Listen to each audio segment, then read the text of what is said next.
FM mba mangataka zay andre matofilo mba jereo manokana io fa ohatra mampiasa bola fotsiny andre matoa maty fa tsy androso ny baolina kitra malagasy ary de voaoso ny tikaram-bola ino eo sara jaona ary vonina rasany zay mandray fitenenana zay andre matofilo de manohana anao hatrany farany tompoko amin'ny fahamarinana rehetra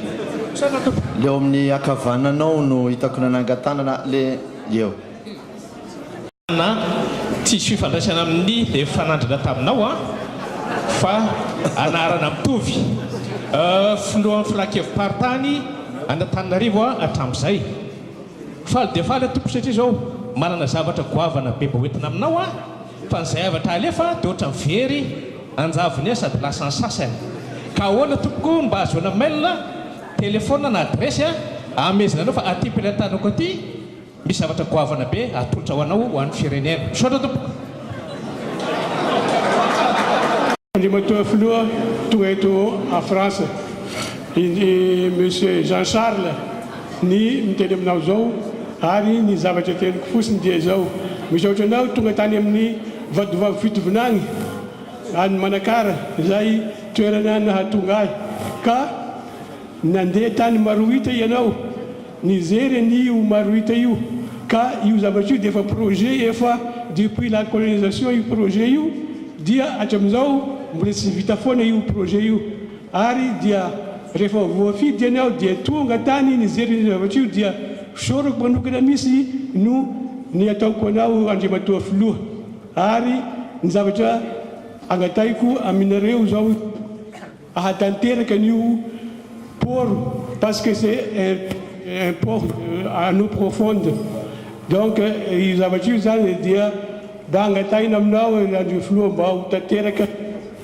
sy ampy ny infrastructure sikana any Madagasikara na ao Tamatavy any no atao port fa io port Marohita io dia tena zava-dehibe mihitsy ary zavatra projet efa vita nge ile zavatra io dia ny atao anamboatra azy fotsiny ny sisa ary manaraka an'izay dia izao amin'ny gouvernemanta mba mangataka iaho mba misy ministère de développement régional et de planification satria mba iluteny ao amin'ny déséquilibre régional zay zavatra zay itoka angateko aminao ry président merci beaucoup misaotra tompoko docteur Robert Jean-Jacques Valmaroantsetra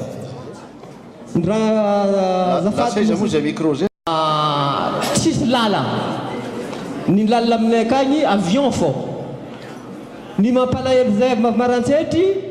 amintsika gasy raha tsotra ny olo maty izy ka maty igny atsika tsy mpivavaka fa ny olo maty aleviny tsara be fa ny nena nomboky 5 taona efa maty izy ka fa maty Tananarivo na Tamatavy ididiena satria tsy omby cercueil io andeha lefa agnaty avion andeha Maroantsetra ke ovieny voanao i avionay ataonao mavetivety matondra cercueil fô malahelo razinany efa maty indroa didiena ka atao agnaty cercueil hafa zay monsieur le président mbo rangatany avy Maroantsetra zavatra anankiroa ny tsosokevitra tiako ampitaina aminao azafady indrindra voalohany dia ao anatin'io fananganan'ny gouvernement atsika amin'ny herinandro ambony na premier ministre maromaro kokoa izay aty a France dia manaraka tsy tapaka ny zava-misy any Madagasikara misaotra ny fisian'ny internet zany afaka manaraka mivantana mihitsiny ny tiako lazaina tsosokevitra tiako lazaina dia zao raha hitady fampandrosoana malaky dia malaky isika dia miangavy anao monsieur le président mba izay membre ny gouvernement ao dia tokony ho technicien fa tsy ho politicien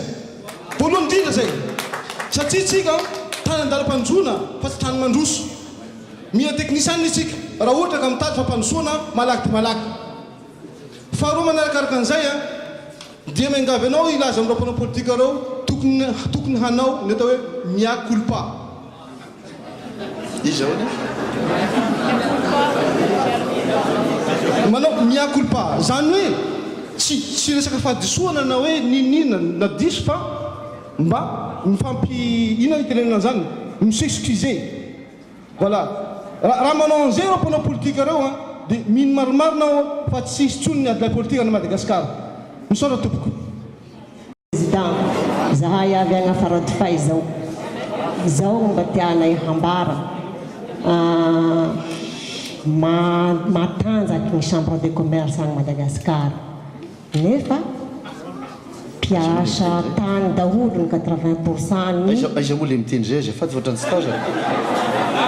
somary te 1m50 ihany ary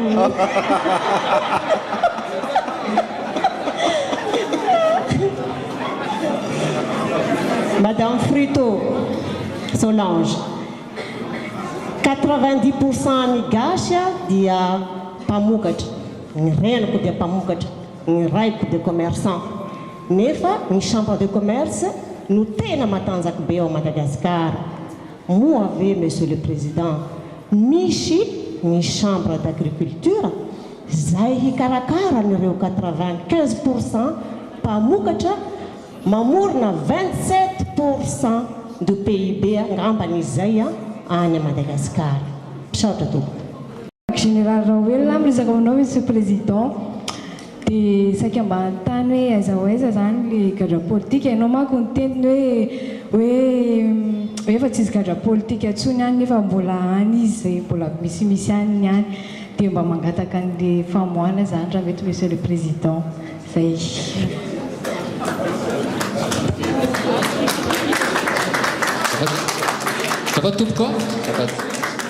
Président nanome fitenenana Cécile ny anarako avy any Tiliara dia ny fanontaniako zany dia tsotra ihany satria tamin'ny cyclone farany teo samy nahita antsika iaby fa Tiliara tena hoe ny inondé amin'ny cyclone zany tsy nety nandeha zany le rano fa nijanona ela dia inona moa zany Monsieur le Président ny fepetra tokony raisinao amin'ny hoe ty rano miandrona ao Tiliara ity isaky ny misy orana. En anthropologie médicale, zany hoe mbola manao spécialisation eto France. Ny fanontaniana tiako apetraka voalohany dia hoe aiza ho aiza Madagasikara eo amin'ny lafin'ny pétrole. Misy pétrole avy any Madagasikara sa tsy misy? Dia ahoana ny fomba hitondran'ny fitondranao amin'ny fitantanana amin'ny pétrole ao Madagasikara? Faharoa manaraka izany dia eo amin'ny tena moa dokotera. Dia raha niasa tamin'ny Madagasikara tamin'ny 2000 dia naparitaka eran'ny ambanivohitra ny dokotera izay mivoaka. Ny karama raha nijerena tamin'izany dia eo amin'ny 100 euro eo. Raha nipetraka tany zany dia tamin'ny mbola nianatra tsaratsara kokoa ny fiainana na mpianatra noho ny rehefa mivoaka dokotera ny dokotera. Koa aiza ho aiza mipetraky ny karaman'ny mpiasam-panjakana zany ny dokotera sy ny ingénieur ohatraohatran'izay any amin'ny fanjakana. Misaotra tompoko. Mitondra teny eto koa amin'ny anaran'ireo tanorantsika aty amin'ny diaspora izay tsy hitantsika manatry taveto fa mitondra hafatra hoe move misy drafitrasa natokana ifandraisana amin'ny zareo izay te hanao zavatra mafy ho an'ny tanindrazana nefany tsy misy fomba ahafahany manantona antsika na ny fitondrana mivantana. Dia raha izay move koa misy zavatra nomanina ao anivon'ny Massuivo eto à Paris na any amin'ny toerakafa tany hafa ahafahana mifandray ary manokana fifandraisana natokana ho an'ny tanorantsika. Sarotra ho an'ny zareo no manantona antsika ka izay no hafatra etiko eto. Misaotra tompoko. Diaspora eto Paris, falomarabanao Andriamatofiloha, falomarabanareo mivatsy ny délégation miaraka aminareo. Ny fanontaniana apetrako kasika indrindra ilay resaka teo mikasika ny hoe fandraisana anjara ny diaspora eo amin'ny fampandrosoana any Madagasikara. Ao anatin'izay indrindra tompoko dia ny sosikevitra zany mety ve tompoko raha karazany hoe manangana ministera manokana mihitsy izay mikasika manokana ny diaspora aty ivelany. Ao anatin'izay ny tontolon'ny fandraharana, ao anatin'izay koa ny fanampiana arabola entin'ny diaspora izay entina indrindra ampandrosoana ny Madagasikara. Ohatra entiko anatin'izay hoe tahaka ny zareo ao Sénégal ny antsiaran'ny budget de l'état dia vola fanampiana vola entiny diaspora daholo entina mampandroso ny fireneny tahakan'izany koa ny Mali ary tao anatin'ny fitondran'ny Andriamatoa Abdoulaye Wade moa no nataon'zareo anjara dia hita tokoa ilay izy fa dia mitondra anjara biriky goavana mihitsy ny diaspora eo amin'ny fampandrosona ny firenena. Misaotra indrindra tompoko. Mianatra any Toulouse manao doctorat any Toulouse. Voalohany teny alohany mianatra zahay efa sahirana ary tena sahira mba nomeo toky zay président fa rehefa vita fianaranay mba hampazoto anay andeha ody any tanàna hiasa ho an'ny tanindrazana satria zay ny dianay eto mba homeo toky zahay mba rehefa tonga any ahita ny mba anjara asa tandrifo ny asa ny fianarana izay nataonay satria ny ianaranay tompoko dia ho an'ny firenena ka raha azo atao mba homeo toky re zahay. Eo ihany koa fanontaniana faharoa ny manoloana ny bourse ataoko amin'ny iny mba jereo re na ny any tanàna na zahay aty ivelana tsy adiny anay aty ivelana re tsy adiny anay aty ivelany rery fa ho an'izay mpianatra malagasy manahirana io resaka bourse io satria sady efa kely no ifandritahana foana isaky ny fotoana hitakina azy. Misaotra indrindra tompo. Madame la Présidente, dia misaotra apetraka indrindra ary tena etoeratsaina sady faly moa ny tena fa nahazo filoha ary mahafinaritra zavatra ny teneninao teo Monsieur le Président hoe ny mijery ny ao aoriana tsy mety amintsika intsony fa tsy afaka mandroso zany tsika raha mijery ny ao aoriana fa dia mandroso zany tsika malagasy rehetra. Dia misaotra anao betsaka hoe la velona nge ianao Monsieur le Président sy mivady aman-dranakao Andriamanitra ny fiadanana nge hiaro ny fiainana iray manontolo zay tena ho teneniko.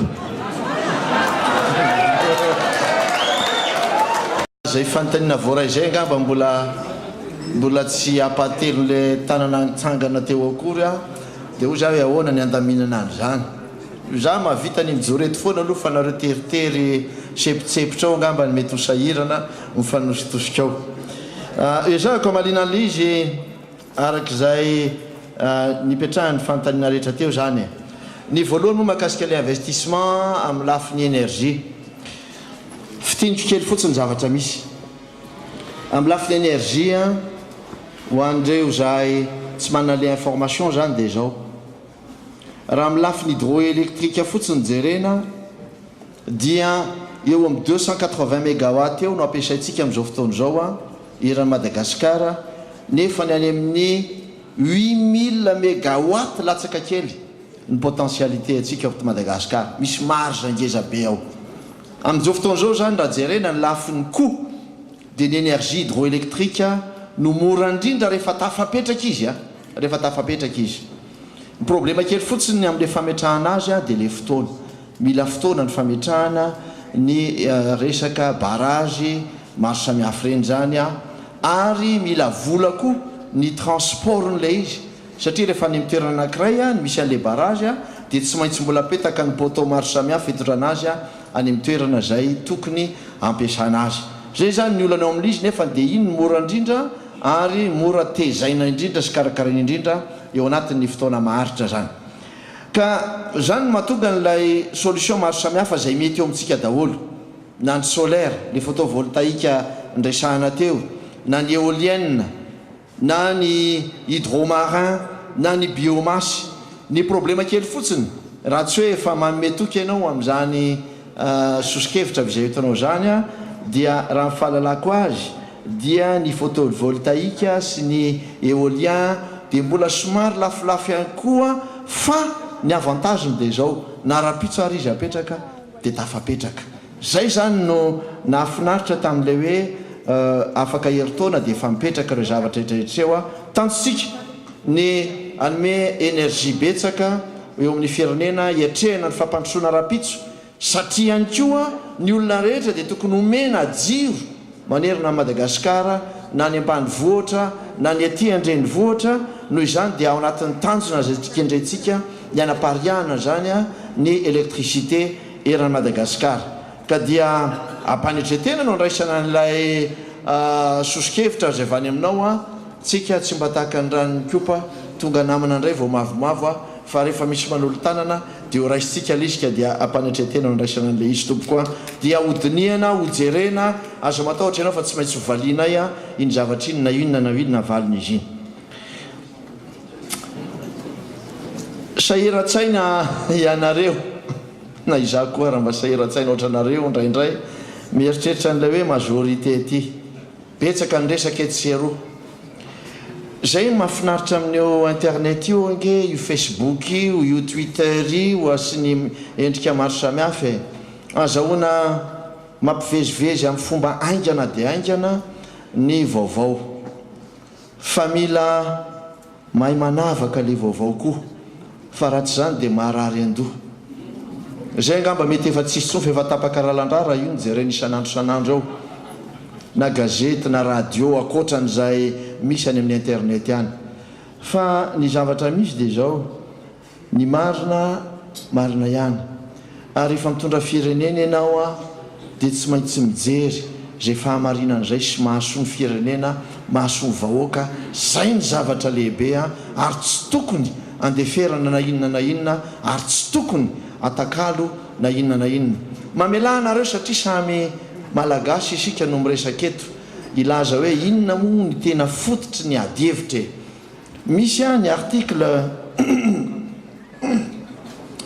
54 zay vady ao amin'ny constitution zay mametraka fa ny fanolorana tsy ny fanendrena fa ny fanendrena dia ny président de république zay kosa mazava zay izy ny tompon'ny fahefana amin'ny fanendrena fa ny fanolorana ny prime ministre dia anjara ny parti ou groupe de parti majoritaire à l'Assemblée nationale zay no lazainy ao amin'ny article 54 amin'ny constitution rehefa nipetraka io dia namoaka le antsoina hoe aviany ny haute cour constitutionnelle ary tao anatin'le avis zay navoakany a dia nazava le izy hoe zay parti manana ny maro anisy indrindra amin'ny député ary le parti a dia nisy taloha tsy à l'Assemblée nationale nandraisany azy fa hoe tamin'ilay fametrahana ny antotantaratasy amin'ny fifidianana zay no raisina ho endrik'ilay parti na groupe de parti majoritaire adihevitra zany le izy satria le majorité navoaka ny haute cour constitutionnelle dia majorité relative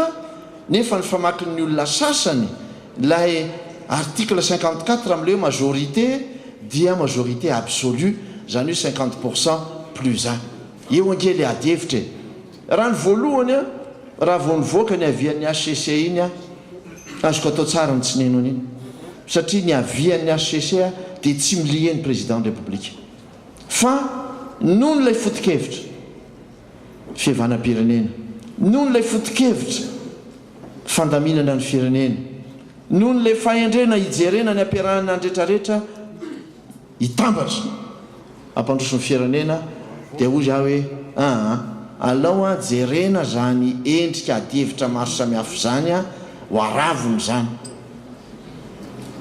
jery internet nareo ohatra ny to mitady tsiravina le izy indraindray nareo a ohatra mahita hoe ho vita vetivety le izy za mametoky anareo fotsiny fanahinina zahatra hitranga dia tsy maintsy voalamitsika ny fametrahana prime ministre ary mino afa ao anatin'ny fihavanam-pirenena mandaminana zany zavatra izany le resaka hoe football teo a voaray le afatra baolina ny atao a firalahina ny tena voalohany anatin'izany ka dia ataoko hoe voaray fotsiny le afatra avy aminao zay ifandraisantsika ny tena zava-dehibe araka le fantaniana manaraka teo dia isy mail isy adressena mail zany a isy adresy tsotra tsy mail zay postal zany a omenantsika ihany koa ary ho apetraka any amindreo maso vo samihafa atao amin'ny ambassade ny voalohany any amindreo consulat maro samihafa zay misy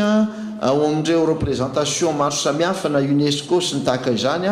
dia ametrahana an'izany zao angambany rehefa avy eo ny monsieur le directeur de cabinet Henri Rabarinjaka dia efa afaka nome antsika sahady aloha zany adresse mail izany a mba ho atsika zay efa vonona ny anome an'le izy a satria everina fa zay fifandraisantsika zay a no tena zavatra lehibe mihitsy ary raha ny dossier efa azo koa dia lazaiko anareo a fa mahavelom-panantenana fa ohatran'izany tena betsaka le izy a midikan'izany a misy fahavononantsika zay ifanometanana ao anatin'le izy projet any maro hita no mbola tsy nitsangana ra ny gouvernementa tsy niandry a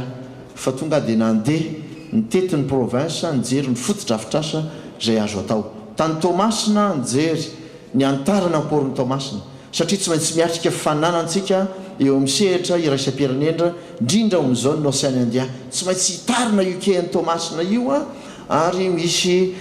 projet d'investissement ngeza be tafakatra any amin'ny 400-500 millions de dollars tsy maintsy ilayntsika le anticipation tena ngeza be eo amin'ny lafiny ara économique sy lafiny ara politique dia zany nefa ataontsika nandenaka ny maro hita tany manakara nijery an'le izy a voaray le projet a ho jerena le izy a misy ady hevitra kely le izy satria le maro hita tany anatin'le projet a dia le maro hita teo amin'ny 20 na 30 km rehefa nijerena le maro hita nandehanako tany sy dinako tany hélicoptère nijerena ary amin'ny 80 km le izy a dia hoy za hoe ngamo misy betsaka ny maro hita fa tsy tokony ray ihany a dia mbola eo ampijerevana le dossier zany sika amin'izao fotoana izao a satria tsy ampy ny porony tomasina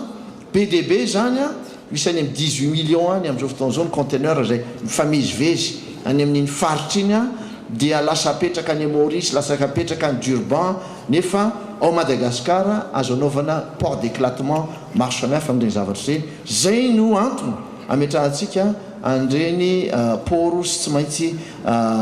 anamboarantsika poro reny ka dia efa voaray zany a izay zavatra izay ministère en développement régional et planification foto-kevitra nylazaika hoe zay ingely endriky le réconciliation nationale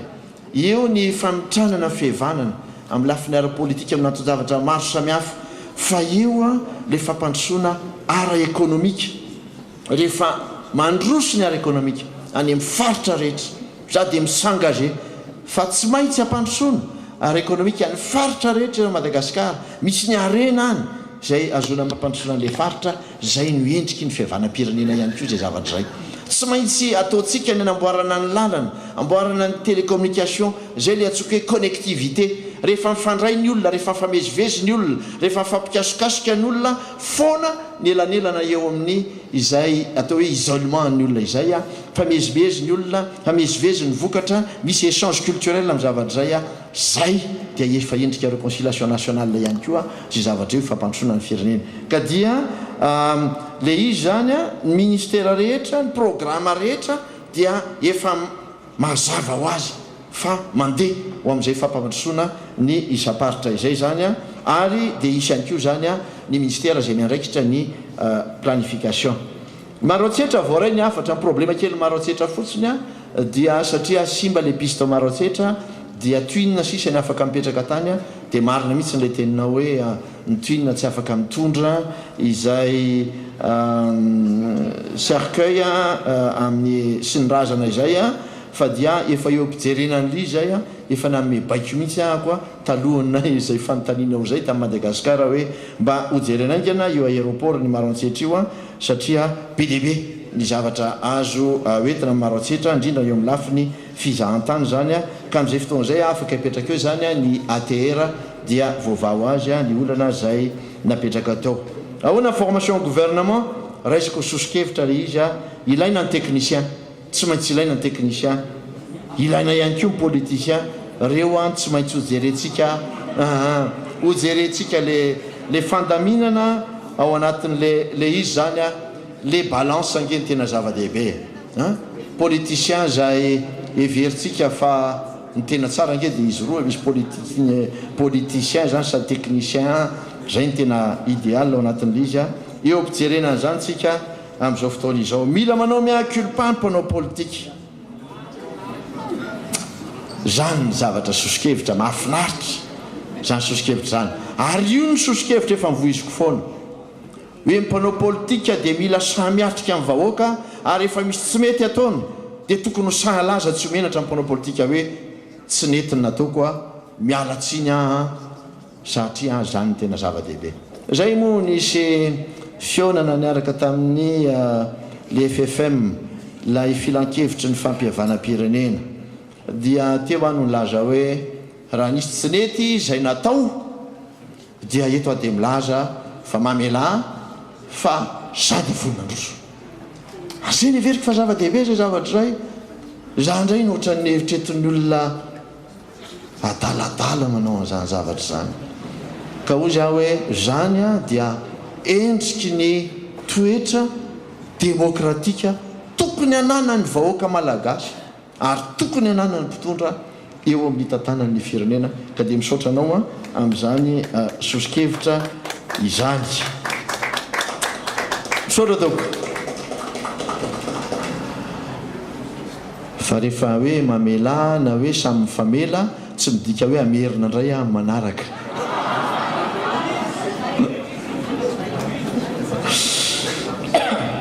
le fort dauphin voaray le afatra amin'ny chambre d'agriculture fa misy ny chambre de commerce et d'industrie fa tena mila redynamisena mihitsy a ny chambre d'agriculture efa nilazaiko taminareo a ny fampandrosoana rehetra dia ao amin'ny sehatry ny agriculture satria ao ny ahitana ny olona maro anatry indrindra eto amin'ny firenena ary eo ny tondrana fampandrosoana lehibe indrindra ny gadra politika marina tokoa fa nilaza hoe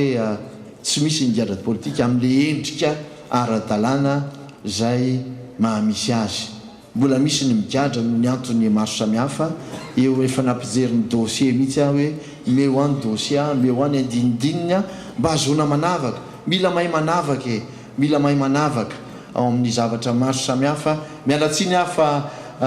tsy hoe sanatria akory tsy fantatro le dossier fa hoy za hoe misy dossier maromaro ao a tsy maintsy miararaisina le izy a dia everiko a fa dia iroso amin'ny tsy maintsy fandiniana n'izany dossier zany ny tiako fantatsika nefa dia zao efa mandeha nkeny processus amin'izao fotoana zao ny amnistia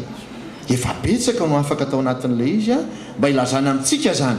fa tsy misy fanavahana na kely varavety aza za dia mijoro tsy hanavaka na inona na inona raha tokony ho tsaraina ny dossier anankiray a mahakasika ny olona anankiray a dia tokony avoaka hojerena ary ho tsaraina mitovy ny olona rehetra zay kosa aloha dia fenitra hijoroako a zay zavatra zay ka dia voaray ny afatra ao a mahakasika an'izay ahoana ny aotuliara efa voaray koa ny afatra misy satria ny problème ny tuliara zay mampiverina isa taona dia ny hoe iva io faritry tuliara io a ary dia mora tondraky ny drano a efa misy politika lehibe moa zay jerena amin'izao fotoana zao famatsinina mbola iraisam-pirenena mahakasika ny digy ny fiherenana iny amin'izao fotoana zao a tsy maintsy ho jerena ihany koa satria efa andeha ny fanamboaran-dalana amin'ny RN9 amin'iny tuliara iny zany a betsaka ny fotodrafitrasa zay efa petraka anisan'ny ao anatiny a zay raha nitondraka matetika ao tuliara izay a mametoky anao aloha fa ilay etaetanao a voaray ny fomba natanterahana azy no tsy maintsy ho jerena misy zany ny fomba fantanterahana azy ao anatin'le fotoana azo lazaina hoe foy a nefa mety misy programa zay lavitrezaka tsy maintsy ho jerena mahakasika ny zavatra iny pétrole ve misy dia inona ny atao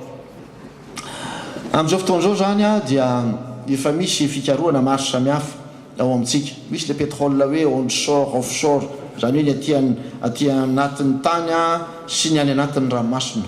raha ny zavatra fantatra dia samy misy daholo ireo eo amin'ny firenentsika zany ary efa misy mifikaroana mbola ao anatin'ny fikaroana daholo aloha amin'izao fotoana zao a efa nisy anankiray a zay efa nahita ary dia nilaza fa dia azo atao ny fitrandrahana an'le izy fa ny pétrole misy ao amintsika hatramin'izao aloha dia tsy le pétrole conventionnel hitatsika any amin'ny tany arabo reny zay natonga nle nila fotoana le izy a satria dia nila teknôlôjia koa le izy a ary misy resaka coût le izy a satria raha tsy niakatrakatra ny vidina pétrole zany a dia azony everina hoe tsy rentable zany a le exploitation n'lay champ pétrolifère any amintsika zany ka dia eo mihitsy ny zany tsika amin'izao fotoana zao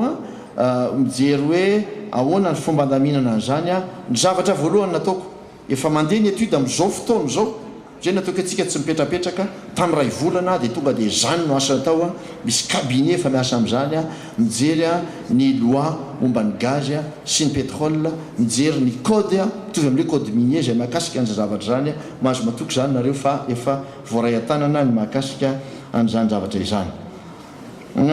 dokotera nametraka an'le fanontaniana ihany koa mahakasika an'le hoe karama marina nge fa raha ny karama ny mpiasa-panjakana na karaman'ny mpampianatra na karamany dokotera dia mbola ambany azahoarina amin'ilay aty mihitsy aloha fa manjary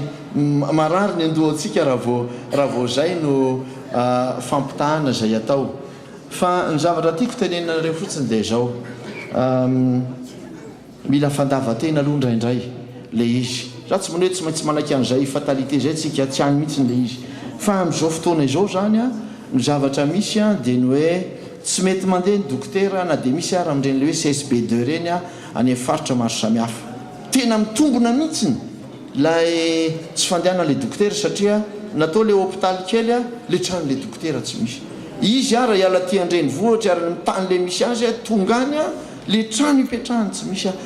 zany nefa nijerenay zany lesoko zany a dia ny hoe rehefa anamboatra zany zao tsy le trano fitsaboana tsony aloha no amboarina satria efa misy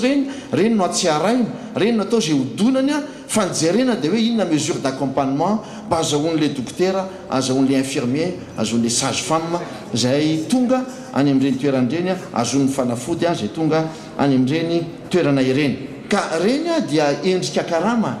hafa koa le izy le fanomezana trano fanomezana fitaovana reny zany a dia azo lazaina hoe le compensation zany a no tena zavatra ngeza be a fa dia hojerena le izy ny fototra zay azotsika manao an'izany dia tsotra ihany tsy maintsy mandroso ny toe-karem-pirenena tsy maintsy mitombo ny ary-karem-pirenena tsy maintsy matanjaka amin'ny fitondram-panjakana zay vao tena afaka apakatra n'izany tsika zany efa dia tsy very hevitra akory amin'izany a fa matoky aho a fa dia tsy maintsy ho apakaritsika itoe-karem-pirenena io a ary dia tsy maintsy hanaraka an'izany ihany koa ny endriky ny karama eo amin'ny firenentsika voaray le afatra momba ny tanora izy tokoa zany a zay endrika fifandraisana eo amin'ny tanora sy mikarakara n'le tanora zany a na ty amin'ny ambasady a na any amin'ny isy ministera zany a zay a hijery manokana amin'izay a zavatra izay ny tiako ho tenenanareo fotsiny dia ny hoe ao anatin'ny fahitana amin'izao fotoana izao ny endriky ny fiarahamonina ao amintsika dia betsaka ny tanora ary betsaka ny tanora manam-pahaizana ao amin'ny firenentsika amin'izao fotoana izao a zay tsy mananasa ny any efa niteneniko amin'ny tanora ary mbola azaiko anareo tanora dia hoe ny fotodrafitrasa rehetra politika rehetra zay apetrako a dia miaraka aminareo tanora ho anareo tanora satria anareo no avin'ny firenena ka dia tsy maintsy considéré zay gambany ianareo tanora zany a ao amin'izay endri-pampandrosoana zay misy a eto amin'ny firenena izay tokony isy ministera miandraikitra ny diaspora mandeha tsikelikely isika amin'izao fotoana izao Sénégal ho ianao teo Comore tany afrikana efa nanao an'izany a tsika zao voanao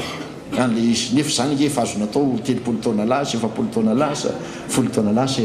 ny azy zany sosokevitra zay ataoko dia hoe ao anatina ministera anankiray zay eo mpamaritana azy amin'izao fotoana zao a dia isy rafitra anankiray manokana hiandraikitra ny diaspora sy izay hifandraisana amin'ny diaspora ao anatina ministera anankiray aloha rehefa hitatsika fa mivoatra le izy mety le izy ilaina le izy aneorinany a ko inona mono anakanantsika tsy hanangana ministera anankiray mihitsy a amin'izany zavatra izany a fa dia hoe aloha mandeha miandalanytsika eo ampanaovana an'izany zavatra izany ny mpianatra moa dia mila toky amin'izay asa tandrify azy tena eo mpamoronana asa mihitsy ntsika eo mpamoronana asa isika ary everitra fa rehefa tena andeha ny toe-karena andeha ny toe-karem-pirenena dia maro ny asa zay ho voaforona miakatra ny farim-piainan'ny eo amin'ny lafiny ara-toe-karena isy ny asa zay ho tandrify le tandrify ange matetika le asa ange misy foany fa le tandrify ange matetika aloha tsy afeniny fa eo amin'ny lafiny ara-bola foany ao Madagasikara dia tsy ampy ny dokotera hoy isika mandeha any amin'ny faritra maro samihafa tsisy ny dokotera rehefa tonga any ianao tany amin'le faritra hoe maro hita azy ao betsaka ny olona maty tena amina onena mihitsy hoe betsaka ny olona maty satria dia adiny enina vao tonga any mananjary ny olona rehefa misy marary nefa dia amin'ny lakan-drano nitondrana an'le izy tsy misy akory na infirmier tsy misy sage femme te andehany amin'izany toeran'izany satria dia resaka arabola daholo zany hoe le timanana zany a tsy maintsy ampandrosoantsika amin'izao fotoana izao fa mino a tena mino a fa dia andeha tsy kelikely a zany zavatra izany satria mitovy ny iainako ihany ny iainanao sy iainanareo tamin'ody rehefa avy aty ivelany hoe dia aninona moa za ty so ihany no fa za tamin'izany fotoana zany dia anao hoe anao mpampianatra expert comptable a fa dia misaotra an'izay ao anatin'izany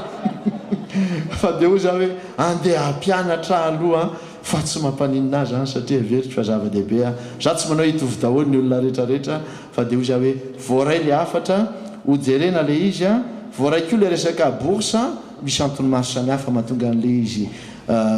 tamin'izany zavatra maro samihafa nisy zany fa dia voaray ary dia hiezaka ny hitondra fandaminana amin'izany zavatra rehetra zanytsika mbola izy fanontaniana ihany ve misaona taoka